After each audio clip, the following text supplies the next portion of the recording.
I'm Shane Ramey. You're listening to That Sober Guy podcast, and today we're discussing why reality TV and why regular TV love fathers, husbands, and dudes who are drunk.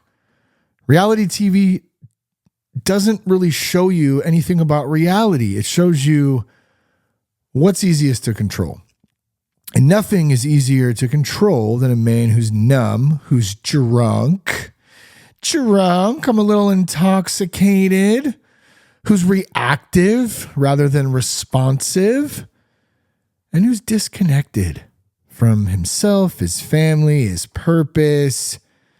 Have you ever wondered that? Like, why so many shows, both sitcoms, reality, movies, why do they revolve around alcohol in so many different ways? And why are the men usually emotionally unstable? They're checked out. They're not very manly a lot of the time. Maybe they're reckless. They're fighting. They're cheating. They're embarrassing themselves. They're just stupid. This episode might make some people a little uncomfortable, and that's okay. Because these shows, they're not about entertainment as much as I'm wondering if they're about conditioning. Think back to the 90s. Think back to the 90s here. One of the greatest decades, the 80s and the 90s. You rode in the car with no seatbelt. You rode in the back of the truck without getting ticketed. There was no cameras everywhere. Nobody had stupid phones. Videoing everything. I want to video this. Who goes back and watches the fireworks they videoed at 4th of July? Do you ever go back and do you watch those? Because you ruin the moment by sitting there videoing the 4th of July fireworks that should be beautiful and fun, entertaining with your family and your friends, and you watched them through your phone. We didn't have that in the 80s and the 90s. We had a house phone with an answering machine. You've reached the Raymer residence. We can't come to the phone right now.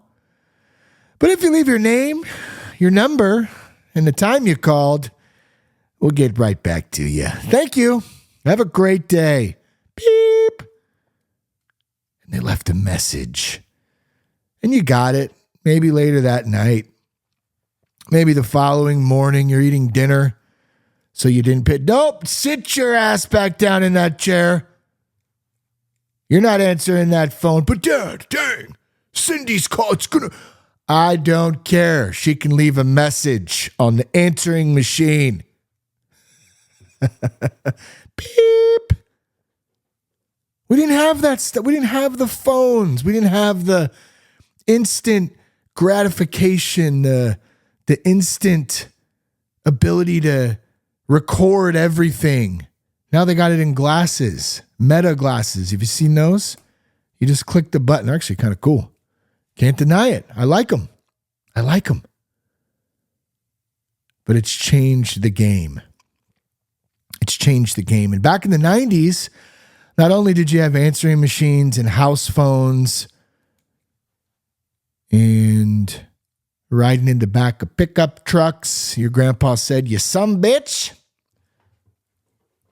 TV, the television, remember the big old box like theater style one? It was gigantic, huge, took up like your whole living room, but it was the theater style. Took like 5 guys to move it in your front door because it was just massive. Maybe you hooked up a speaker system to it. You hung them up in your corners of your living room. And you watched TV. And TV back then celebrated fathers. And it celebrated leadership. And it celebrated the family, the nuclear family. Celebrated growth. It celebrated responsibility. It celebrated learning a lesson. You learned lessons back then. And you turn on some of the shows today or the movies, and the men are either idiots, they drink too much, or they just kind of hang in the background. So the question I propose with this is this accidental, or, and I'm going to lean more to this side, more to the latter, is it profitable? Because sober men, sober-minded men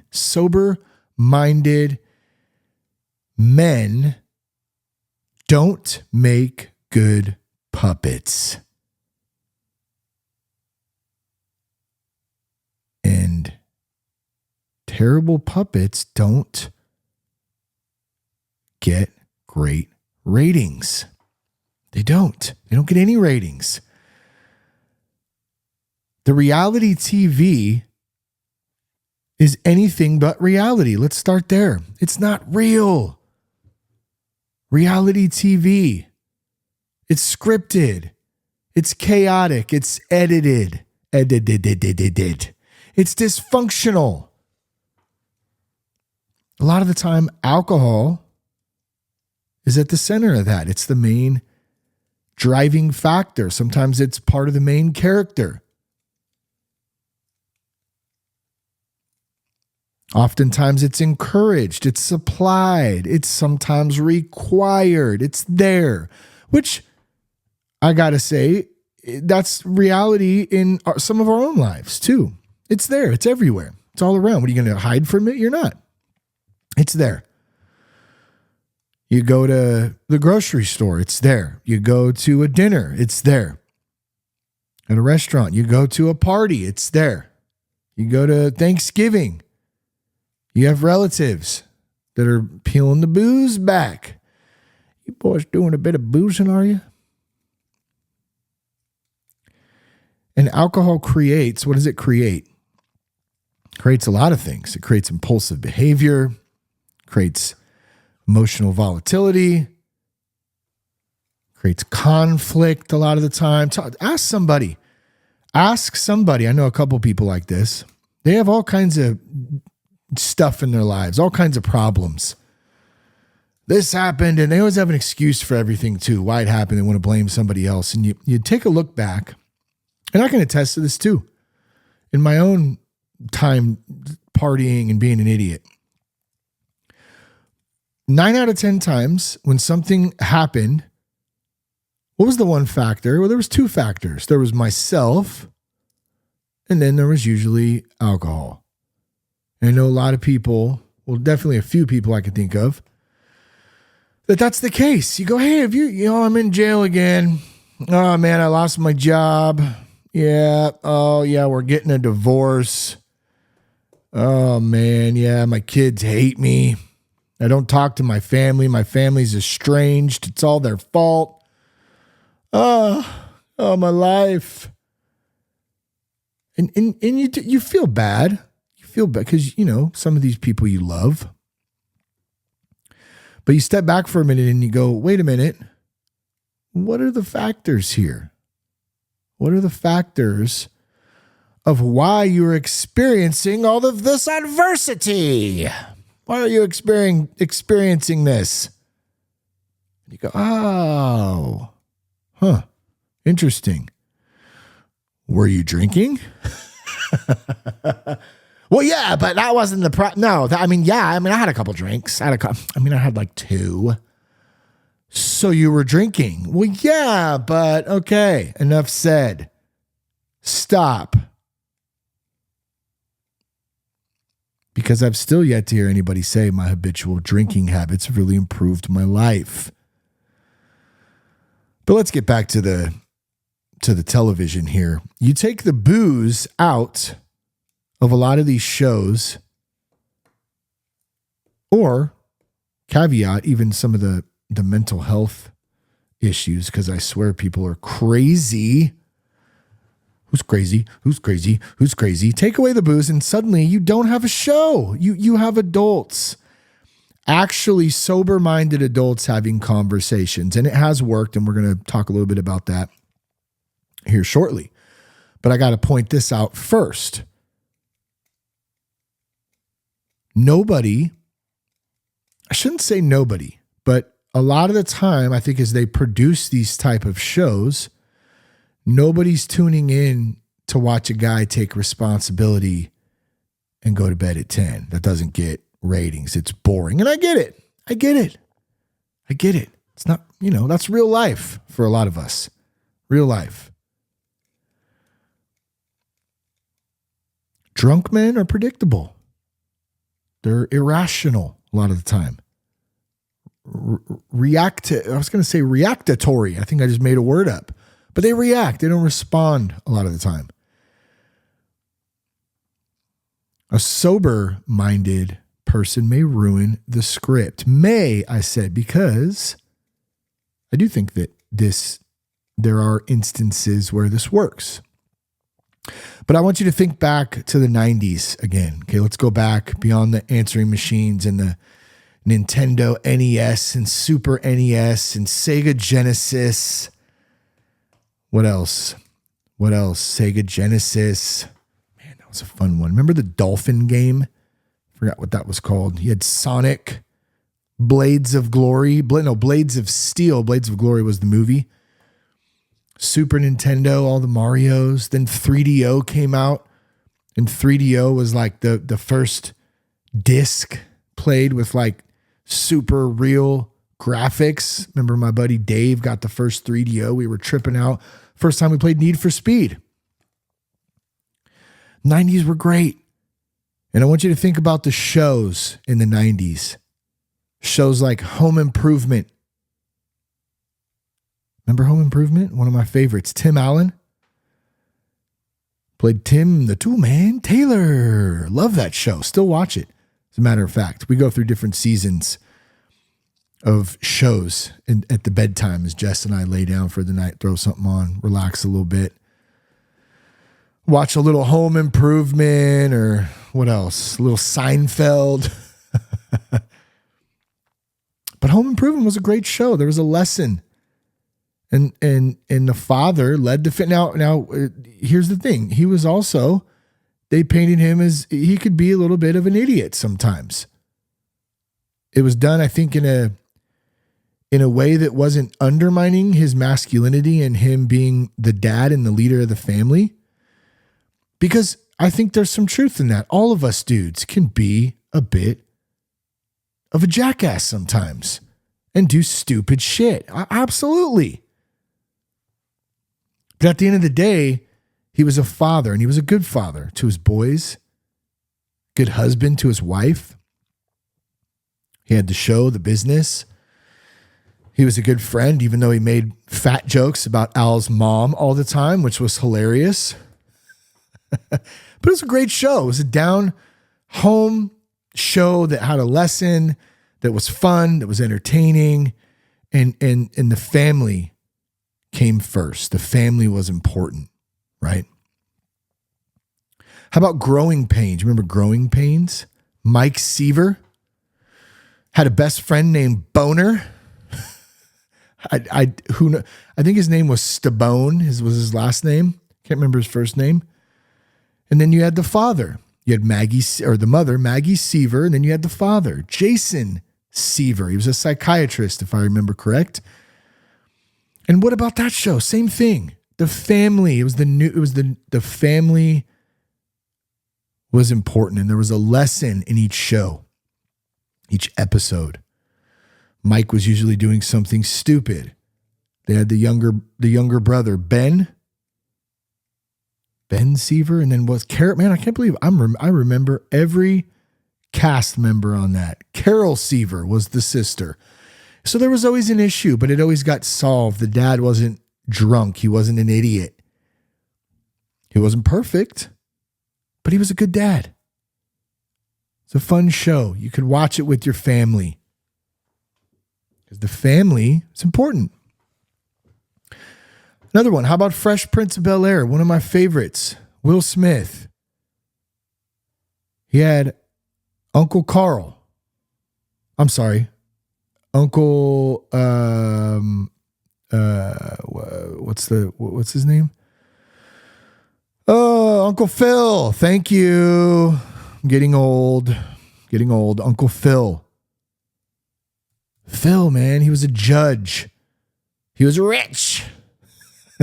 They lived in Bel Air.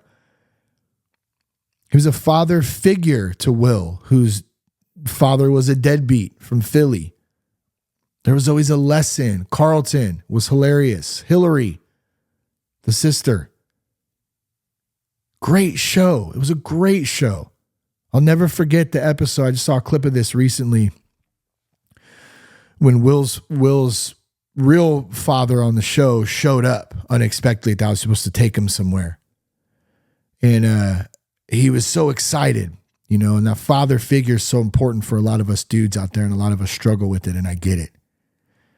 But at the end of the day, hopefully God has blessed us with the ability to be fathers of our own, or to our own kids, and change some of those things that maybe still hurt us a little bit inside. Because nobody's perfect, not even our own fathers.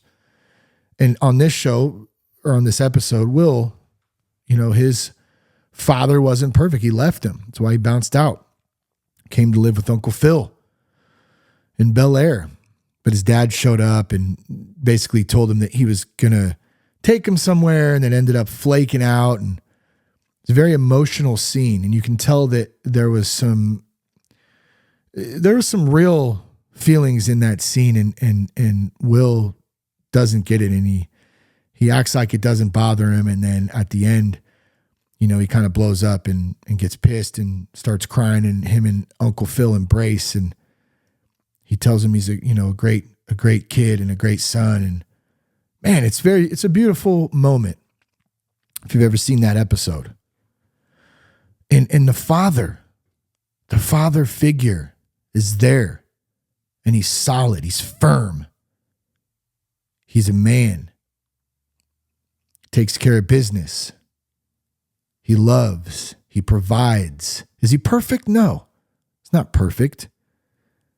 But Uncle Phil was solid. He's a big-ass dude, too. One more. How about Family Matters? Remember Family Matters? Urkel? Come on. You remember Urkel. It's one of the best shows ever. And you had Carl. That's why I said Carl earlier, because I knew Family Matters was coming next. Hey, Carl. What was Carl? Carl was a cop. He was a cop. He was a solid dad. He couldn't stand Steve sometimes. You know, he bugged the shit out of him. But he was solid, and he was there for his family and his girls and his son and even the neighbors. He was a leader. He wasn't getting drunk and being an idiot, and he took care of his family, man. So I mean, these shows, man, they were just solid shows. They led imperfectly. There was things still. There were still issues. They were not perfect dads, but they were respected dads. They learned, they grew. Masculinity wasn't mocked. It was formed, it was shaped, it was molded. You gotta look at it. Now you look at some of these shows, and I mean, it's so different in so many ways. The father's incompetent, or I'll just start here. The father's not there. How about that? There's non-exist. And I was thinking of a show, because we're talking about how obviously the title is Why Reality TV, or Why Regular TV Loves Drunk Men. There's a show, it's called Mom. And Jess and I have watched it quite a few times with Anna Faris, and they're in AA, and they're sober. And it really is a good show. And there's a lot of recovery in it. There's some great lessons in it. There's a lot of comedy in it, in the irony of sobriety and recovery and relationships between mother and daughter and past. And there's a lot of forgiveness. It really is a good show. The writers do a great job. But where are the dads? There's no fathers in that show. And I thought that was interesting. Wow. I like the show, but where is the father? Where is the leader? I'm not saying women can't lead either. So They can. Sometimes they have to. Sometimes they do. Sometimes they do lead better than men sometimes in certain circumstances, depending on whatever that situation might look like. For say, everyone's situation is a little different, but at the end of the day, biblically, the man is the leader. The man leads his family. Where are they? So if they are there, they're incompetent, they're reckless, they're intoxicated, they're cheaters. They're treated like a liability in a lot of ways. And if you look today, masculinity, it's not just criticized. Not just criticized, it's characterized. And here's the uncomfortable question, I think, for a lot of people. When did men stop being aspirational and start being the butt of the joke or the punchline? When did that happen? I'm going to say sometime around when technology, social media, politics, everything being live streamed, stuff started to change. The traditions of the family, and a lot of this is done intentionally by design. Destroy the family, you destroy a country. Destroy the father, you destroy the leader. Now, I'm not saying that there's some secret villain in a boardroom. There might be. Maybe there is. Maybe there's a group of them. I don't know. But I'm saying that chaos incentivizes outcomes. And it gets people to watch because people, unfortunately, want to see destruction, want to see debauchery, want to see chaos. Drunk men are easier to provoke. They're easier to embarrass. They're easier to shame. You don't need good writing if debauchery does the trick. Throw some booze and drugs up in there. What does a sober-minded dude do? He probably pauses, probably thinks, probably asks questions. A drunk dude reacts. That's why a lot of people make bad decisions when they're intoxicated and get in trouble.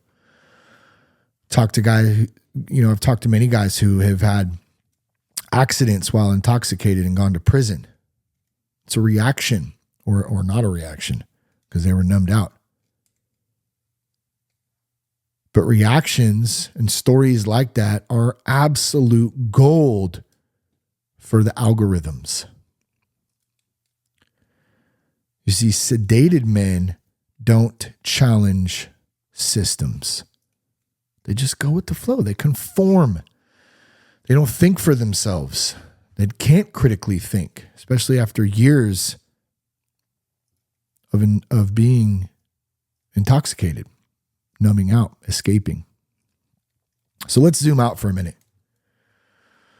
What happens when men stay distracted, when they stay numbed, when they stay reactive?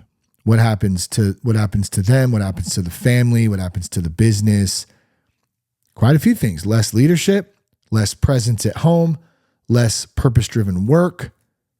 Consume, give me more. I want more consumption. Alcohol doesn't just sell drama. It delays growth.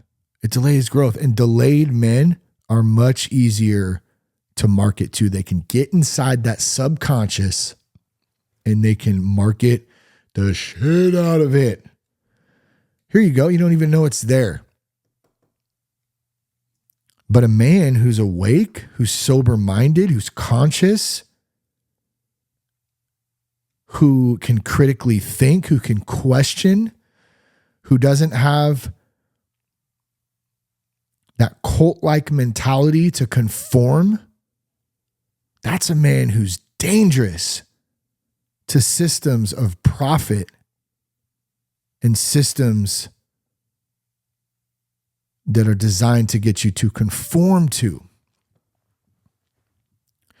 Now, here's a fun one I wanted to talk about. I hope you're tracking with me here too. I hope you're tracking.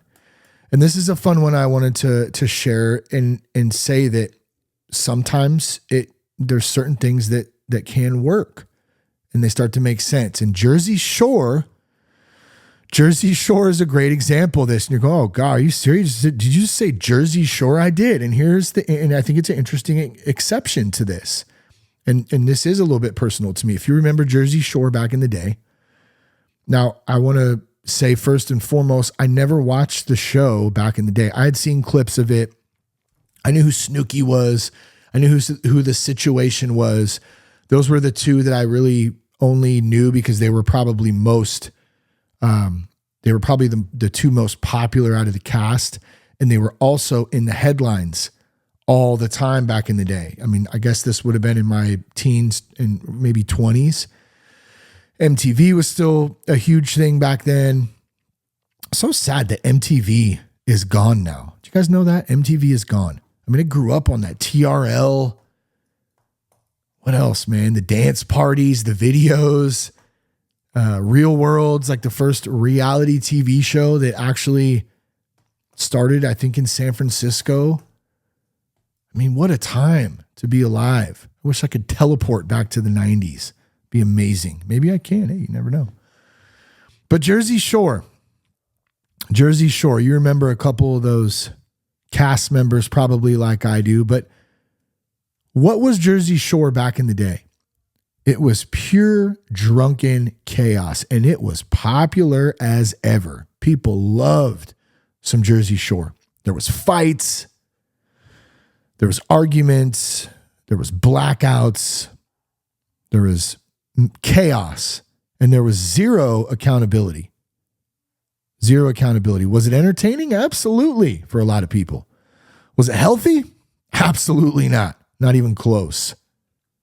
Not even close. It was pure debauchery, and people loved it, and they bought into it, and they copied it.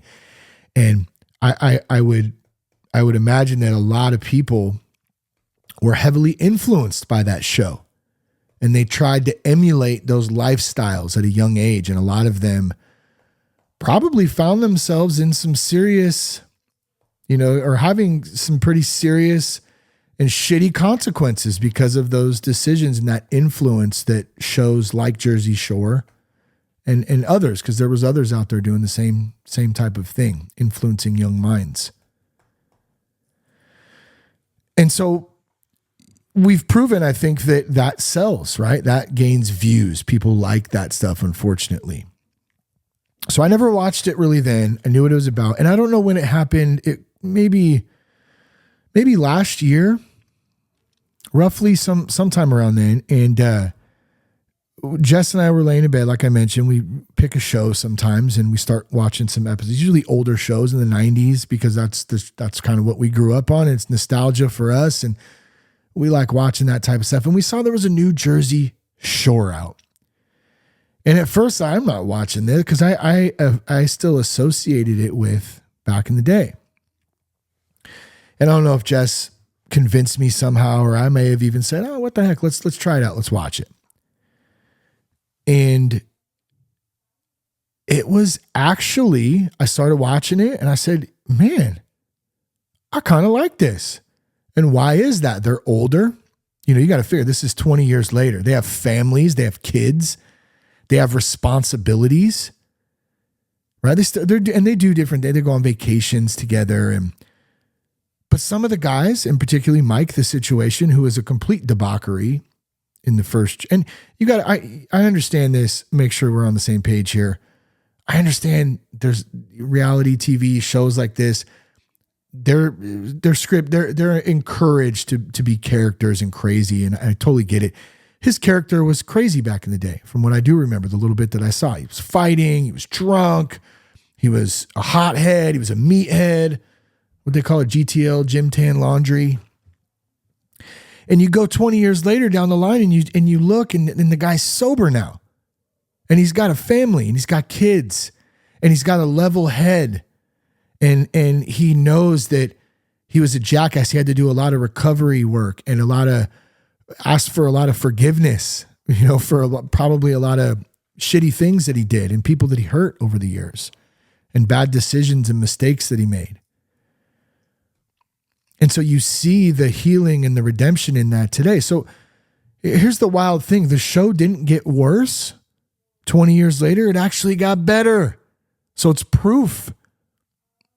It's proof that more depth, more real moments, more meaning actually can connect with people. But I think as a whole, we still don't see a lot of shows like that. Maybe it's trending in a new direction a little bit.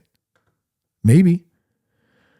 But Sobriety in that case, and I'll say too, on the new version of Jersey Shore, some of the girls, they still drink on there. They have some wine. There was a couple episodes where a couple of them drank a little too much, and it's kind of funny to watch, actually.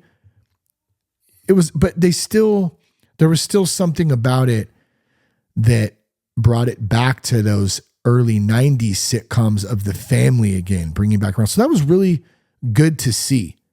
I didn't want to sit up here and just bag on every show. And, there is some good in some of this. There is some good things that we're starting to see come around in different forms of entertainment, and people are getting hip to the game that, being a debauchery, living a life of chaos and intoxication and irresponsibility and all that. It's just, hey, you get to a certain point in life, you go, this is not serving me well.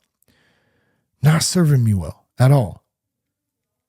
Sobriety, though, the fact that he got sober didn't ruin it. The show didn't ruin it. It actually gave it a new story, a new twist on it. And so maybe time in between was different too. So let's pitch a sober reality show. How about that? What would that look like? Can you imagine pitching this to Netflix? No alcohol. Dude wakes up early, takes care of his family.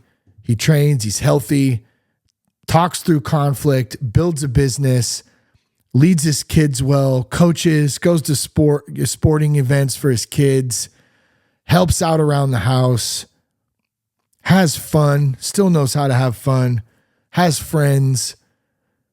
Like, what does that look like? I think the Netflix people probably just had a heart attack. They go, that's not going to work. We need debauchery, damn it. We need murder. We need chaos.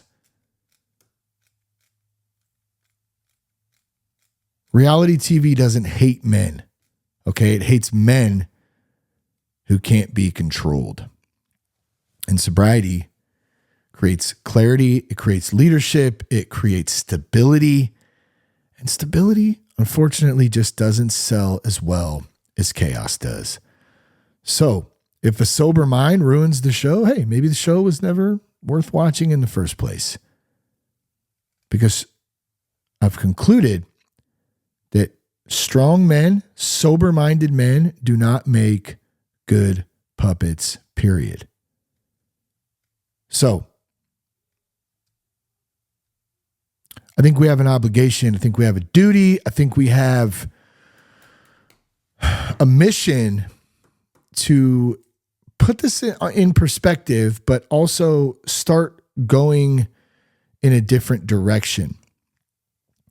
And I was trying to think of a couple of the shows too, because I just realized I didn't give a couple examples of those shows. And The Simpsons is one of them. And I love The Simpsons. So if you're a Simpsons fan, hey, I'm not bagging on The Simpsons. It's been around forever, and as well as Family Guy. And it's funny how they can depict this through cartoons as well. But Homer and Peter bump hilarious in many ways, I got to say, as from an entertainment perspective, but absolute mumbling, stumbling, drunken idiots in many cases. And those are cartoons. I get it. Another one I was thinking was the one with Charlie Sheen. Can't remember the name of it now. Dang it. What is it? I'm going crazy with this pencil here. 2.5 Men. Phenomenal ratings for a show like that. Absolutely a top show in its prime. And I understand some definite comedy on that show. I'm not a hater on comedy. I think some of these shows are hilarious. I do. But he was an addict, an alcoholic, a womanizer, not a very great leader,